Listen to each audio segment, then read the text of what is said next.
Welcome to kitchen spark. இன்றைக்கி நம்ம கிச்சனில் என்ன பார்க்க போகிறோன்னு கேட்டிங்கன்னா, இன்றைக்கி நம்ம எக் சில்லி செய்ய போகிறோங்க.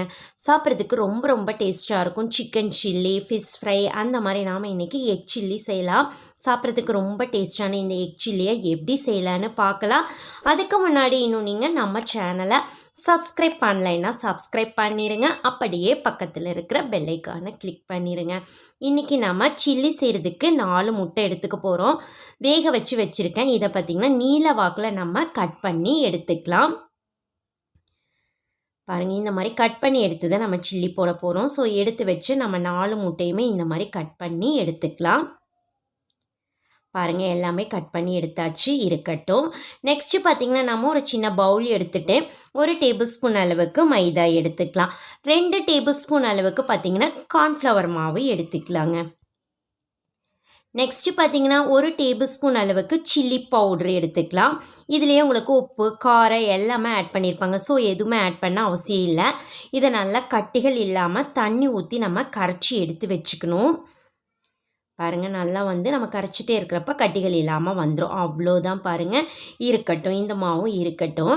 நெக்ஸ்ட்டு பார்த்திங்கன்னா நம்ம கட் பண்ணி வச்சோம்ல முட்டை, அதில் லைட்டாக இந்த மாதிரி மைதாவை ஸ்ப்ரெட் பண்ணி விட்டுட்டு நம்ம கொஞ்சம் தெவட்டி எடுத்து போடுறப்ப பார்த்திங்கன்னா உங்களுக்கு அந்த எல்லோ முட்டையெல்லாம் வெளியில் வராமல் இருக்கும். பாருங்கள், இந்த மாதிரி தொடச்சி வச்சுக்கலாம். இருக்கட்டும். நெக்ஸ்ட்டு பார்த்திங்கன்னா பாருங்கள், நான் ஒரு கடாயில் கொஞ்சமாக ஆயில் எடுத்திருக்கேன். நல்லா காஞ்சிருச்சு.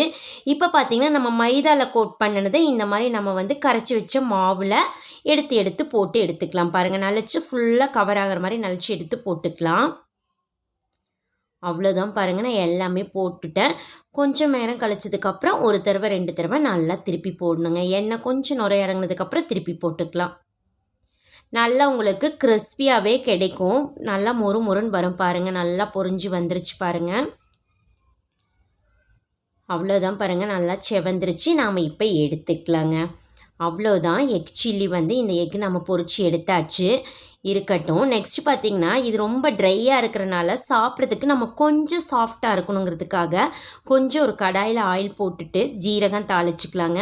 காரத்துக்கு ஏற்ப ஒரு 2 பச்சை மிளகாய் எடுத்துக்கலாம். லைட்டாக வதக்கி விட்டுட்டு இதில் பார்த்திங்கன்னா பெரிய வெங்காயம் பாருங்கள், ஒரு 2 பெரிய வெங்காயம் இந்த மாதிரி கொஞ்சம் பெருசாக கட் பண்ணி எடுத்துக்கலாம். அதையும் கொஞ்சம் நல்லா வதக்கி விட்டுருலாங்க. நல்லா வெங்காயம் வதங்கட்டும். அதுக்கப்புறம் பார்த்திங்கன்னா இதில் ஒரே ஒரு குடமிளகாய் எடுத்துக்கலாம். பாருங்கள், அதுவும் கொஞ்சம் இந்த மாதிரி பெருசாக கட் பண்ணி எடுத்துக்கலாம். கொஞ்சம் எண்ணெயில் வதங்கினதுக்கப்புறம் 1 டீஸ்பூன் அளவுக்கு இஞ்சி பூண்டு பேஸ்ட் எடுத்துக்கலாம். அதுவும் நல்லா எண்ணெயில் வதங்கட்டும். அதுக்கப்புறம் பார்த்திங்கன்னா ஒரு 2 டீஸ்பூன் அளவுக்கு பார்த்திங்கன்னா நம்ம டொமேட்டோ கெச்சப் எடுத்துக்கலாங்க. அவ்வளோதான். நெக்ஸ்ட்டு பார்த்திங்கன்னா சோயா சாஸ் எடுத்துக்கலாங்க. அதுவும் ஒரு 2 டீஸ்பூன் அளவுக்கு எடுத்துக்கலாம். எடுத்துட்டு கொஞ்சம் நல்லா மிக்ஸ் பண்ணி விட்டுருலாங்க. நல்லா கொஞ்சம் மிக்ஸ் பண்ணி விட்டதுக்கப்புறமா கொஞ்சமாக தண்ணி ஊற்றி நம்ம இதை கொதிக்க வச்சுக்கலாம். ஏன்னு கேட்டிங்கன்னா முட்டை உங்களுக்கு கொஞ்சம் ட்ரையாக இருக்குது. ஸோ கொஞ்சமாக நம்ம தண்ணி ஊற்றி நல்லா கொதிக்க விட்டுட்டு லைட்டாக உப்பு ஆட் பண்ணிக்கலாம். பாருங்கள், உப்பு ஆட் பண்ணி லைட்டாக கொதிக்க விட்டுட்டு இந்த மாதிரி திக்காயிடுச்சு பாருங்கள். இப்போ பார்த்திங்கன்னா நம்ம பொரிச்சு வச்ச முட்டை இருக்குல்லங்க, அதை இதில் நம்ம ஆட் பண்ணிக்கலாம். இப்போ பார்த்திங்கன்னா நம்ம அந்த கிரேவியில் இருக்கிற தண்ணியெல்லாம் பார்த்திங்கன்னா நல்லா முட்டை அப்சர்வ் பண்ணிவிட்டு சாப்பிட்றதுக்கு உங்களுக்கு முட்டை நல்லா சாஃப்டாக இருக்குங்க.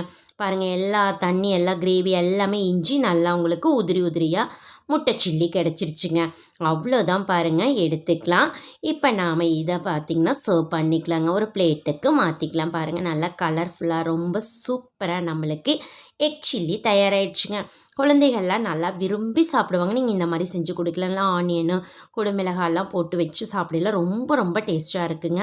ஸோ இதுக்கு எந்த சைடிஷ்மே அவசியம் இல்லை, அப்படியே சாப்பிட்லாம். ஸோ நீங்களும் ஒரு முறை முட்டை வாங்கிட்டு வந்தீங்கன்னா இந்த மாதிரி பார்த்திங்கன்னா எக் சில்லி ட்ரை பண்ணி பாருங்கள்.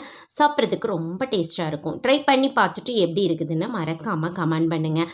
உங்களுக்கு இந்த வீடியோ பிடிச்சிருந்ததுன்னா உங்கள் ஃப்ரெண்ட்ஸுக்கெல்லாம் ஷேர் பண்ணுங்கள், லைக் பண்ணுங்கள். மறக்காமல் கிச்சன் ஸ்பார்க் சேனலுக்கும் சப்ஸ்கிரைப் பண்ணுங்கள். மீண்டும் சந்திக்கலாங்க நாம் இன்னொரு புது ரெசிபியோட. அது வரைக்கும் பாய்.